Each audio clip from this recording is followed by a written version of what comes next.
ওয়াকাত্ত ভাষা বের হয়। নবী বলছেন সেবাবুল মুসলিমে ফসুক, ওই ব্যক্তি যতই মুসলমান হোক আর যতই আল্লাহর বান্দা হোক, এর মুখ দিয়ে যদি নোংরা ভাষা বের হয় তাহলে জানবা অবশ্যই সে একজন ফাসিক। আপনাদের আমাদের মধ্যে এরকম কেউ গাল দেয় যে ভাই, কেউ গাল দেয়? আরে তাকে বুঝান।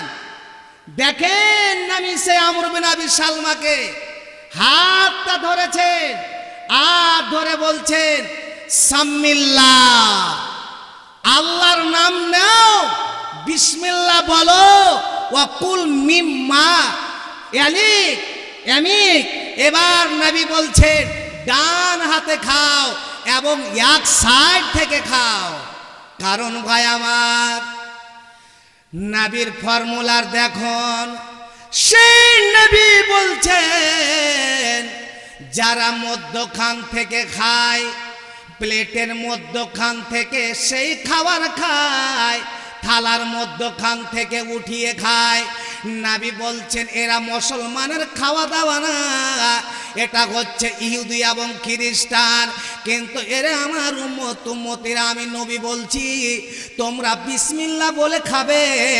যদি তোমরা কেউ বিসমিল্লাহ ভুলে যাও, ঠিক তুমি খেতে বসেছ, তুমি পানি পান করো বা তুমি অন্য খাবার খাও, ঠিক তোমার স্মরণে ছুটে গিয়েছে, বিসমিল্লাহ বলতে ভুলে গিয়েছো।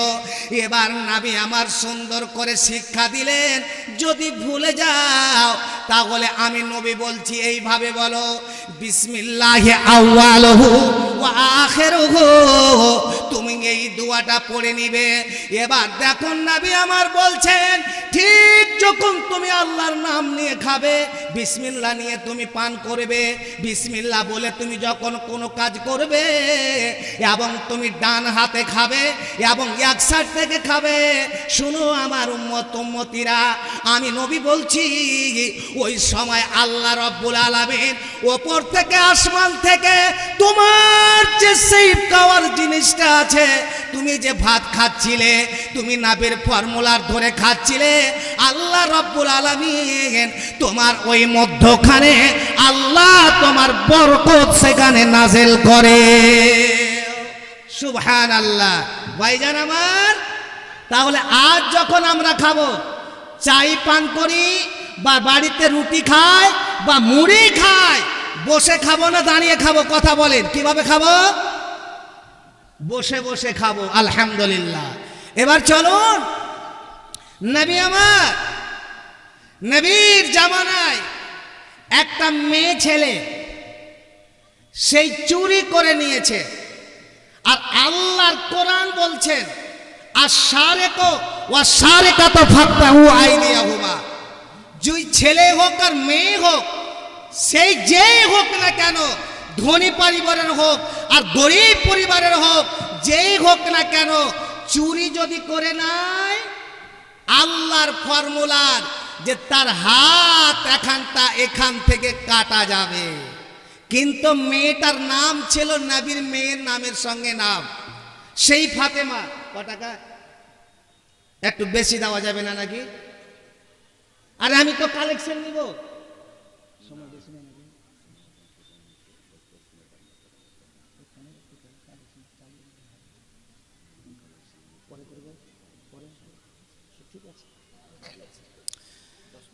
এবার মাখজুমি, আর সেটাও হচ্ছে বানু কুরাইশ বংশের মেয়ে। একটা যদি একটা গোষ্ঠীর মেয়ে একটা অন্যায় করে, চুরি হোক, ব্যভিচার হোক, মদ পান হোক, আপনাদের চাপিতে কি শরাব বা মদ পান করে নাকি কেউ? এরকম কেউ ছেলে আছে? আছে জি ভাই। আমি কিন্তু, আমাকে অনেকে চিনে, আমার অনেক দিন চাপি ছাড়া হয়ে গেল, কিন্তু আমি সুযোগ পাইনি। আজ আমার ইচ্ছা ছিল যে আপনাদের সামনে অনেকটা সময় নিয়ে আমি কথা বলবো, কিন্তু বক্তা এত বেশি, কাকে কোন সময় দেবে সেই সময়টুকু খুঁজে পাওয়া যাচ্ছে না।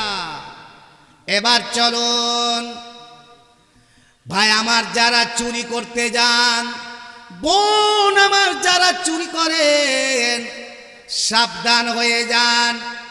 এবার এই যে চুরি করেছে, সে অল্প টাকায় হোক, 1 টাকায় হোক, 50 পয়সা হোক, যেই কিছু হোক না কেন, যদি চুরির কেসে ধরা পড়ে, কোরআন বলছেন অবশ্যই তার একটা হাত কবজি থেকে কাটা যাবে।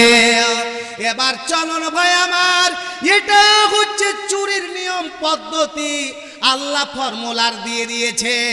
তারপরে আল্লাহ রব্বুল আলামিন বলছেন, যদি যারা অবিবাহিত, যাদের এখন পর্যন্ত ছেলে মেয়ের বিয়ে হয়নি, এরা যদি 2 জন মিলে ব্যভিচারে ধরা পড়ে, জেনায় ধরা পড়ে, এদেরকে যদি ধরে নিয়ে আসা হয়, কোরআন ফর্মুলার দিচ্ছে, আযানিয়াতু ওয়াযানি ফাজলিদু কুল্লা ওয়াহিদিন মিনহুমা মিয়াতা জালদা। আল্লাহ বলছেন, রে আমার বান্দা বান্দিরা, আমি আল্লাহ তোমাদের নিয়ম দিয়ে দিলাম, তোমাদের পদ্ধতি দিয়ে দিলাম। যারা অবিবাহিত ছেলে মেয়ে, এরা যদি সে ধরা পড়ে যায়, তো আল্লাহ বলছেন, এ আমার বান্দা বান্দিরা, আমি আল্লাহ বলছি শুনো, ওই ছেলে যে ধরা পড়েছে, যে মেয়ে তার সঙ্গে ধরা পড়েছে, তার সঙ্গে ব্যভিচার করেছে, তার সঙ্গে নোংরা কীর্তিকলাপ করেছে, আল্লাহর কোরআন বলছেন, এই 2 জনাকে 100 কোড়া, এই 2 জনকে মারতে হবে।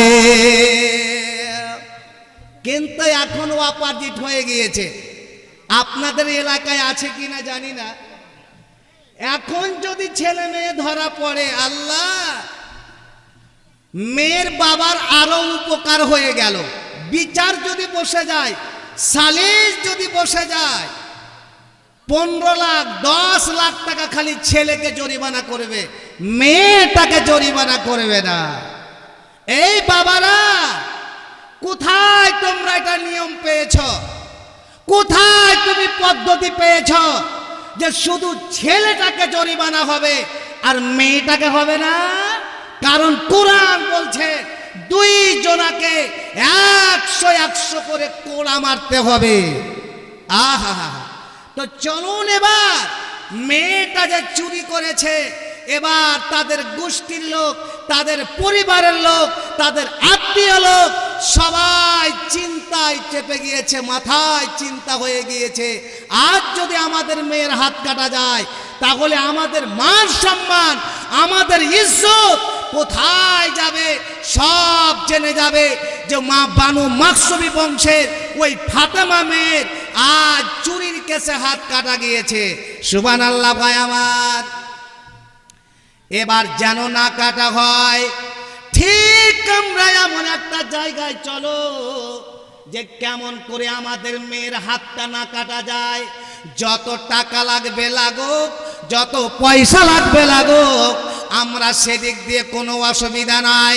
কিন্তু কেমন করে নাবিকে গিয়ে বলবো যে আমাদের মেয়েটাকে আপনি যেই করে হন বাঁচান, আমাদের যত টাকা আপনি চাইবেন, আজ আপনাকে টাকার জন্য আমরা তৈরি আছি, কিন্তু নবী গো, দয়া করে আমার এই মেয়েটার যেন হাত কাটা না যায়। সুবহানাল্লাহ ভাই আমার। তো কাকে গিয়ে বলতে হবে? সেই নবীর মুতানাব্বা ছেলে ওসামা বিন জায়েদ, ওই নবীর ভালোবাসা ছেলে। চলো তাকে গিয়ে বলবো, কারণ একতে হচ্ছে নবীর ছেলে, নবীর ক্লাসে থাকে, নবীর বাড়তে থাকে, নবীর সঙ্গে সঙ্গে যায়, এবং একে গিয়ে আমরা সবাই মিলে বলবো। এবার গিয়ে বলেন, ওসামা, আজ তুমি আমাদের দিকে তাকাও, আমরা কেন তোমার কাছে এসেছি, কিসের জন্য তোমার কাছে এসেছি, দয়া করে ওসামা তুমি দেখো আমাদের চেহারার দিকে। এই আমার মেয়ে বলছে অন্য কে, আমার বোন আজ বেচারা চুরি করেছে, চুরির কেসে ধরা পড়েছে, এর ব্যাপারে এলান হয়ে গিয়েছে, হাত কাটা যাবে। কিন্তু ওসামা রে, তোমাকে জোড়হাত করে বলছি, অনুরোধ করে বলছি, যে কৌশলে হোক নবীর কাছে গিয়ে যত টাকা লাগবে লাগুক, যত পয়সা লাগবে লাগুক, যদি সোনা দানা লাগে আমরা দিতে প্রস্তুত, কিন্তু যে কৌশলে হোক আজ আমার মেয়ের হাত যেন না কাটে, তাকে নবীর কাছে সুপারিশ করো। সুবহানাল্লাহ। এবার বেচারা শুনলো, শুনে গিয়ে এবার নবীর সামনে বলতে লেগেছে। যেমন বলতে লাগা, নবী ওসামার দিকে দেখে বলছেন, ইয়া ওসামা আতাশফাউ মিন হাদ্দিন মিন হুদুদিল্লাহ। এ ওসামা বিন যায়েদ, আজ তুমি এমন একটা আমার সামনে কথা বলছো, ওরে ওসামা তুমি জানো না আল্লাহ কোরআনে এত সুন্দর করে বর্ণনা করে দিয়েছেন যে যারা চুরি করবে, যারা চুরির কেসে ধরা পড়বে, সেই ছোট হোক আর বড় হোক, আল্লাহর ফর্মুলা আর সেই তার হাত কাটা যাবে। আর ওসামা আজকে তুমি আমাকে বলছো আল্লাহর যে পদ্ধতি আছে, আল্লাহ যে নিয়ম করে দিয়েছেন, সেই নিয়মে তুমি আজকে হাত দিতে এসেছো, নিয়মকে তুমি পাল্টাতে এসেছো। ওরে ওসামা তুমি জানো না এ আগেকার জামানা জাহেলিয়াতের লোক, এদের মধ্যে যখন কোনো ধনী ব্যক্তি ধরা পড়তো, সেই ব্যভিচার হোক আর চুরিরই হোক, কিন্তু এদের কোনো শাস্তি হতো না, এদেরকে মান সম্মান দিয়ে দিত। আর যদি কোনো গরিব লোকের যদি মেয়ে ধরা পড়তো, চুরির হোক বা ব্যভিচার হোক, এদেরকে এমন করে শাস্তি দিত, মানুষের সামনে এমন করে শাস্তি দিত। শোনো ওসামা, আমি বলছি আমার মেয়ে কলেজার টুকরো এই ফাতেমা না হয়ে, আমার কলেজার টুকরো মেয়ে ফাতেমা, আলীর স্ত্রী হাসান হোসেনের মা, সেই যদি আমার চুরি করত, তাহলে আমি নবী বলছি আমি নিজের হাতে মানুষকে ডাকতাম, সবকে ডেকে সামনে নিয়ে আসতাম, আর আমি নিজের হাতে তার হাতটাকে আমি কাটতাম। তো ভাই আমার, বলার অনেক ইচ্ছা ছিল, কিন্তু করব কি, বক্তা চলে এসেছে।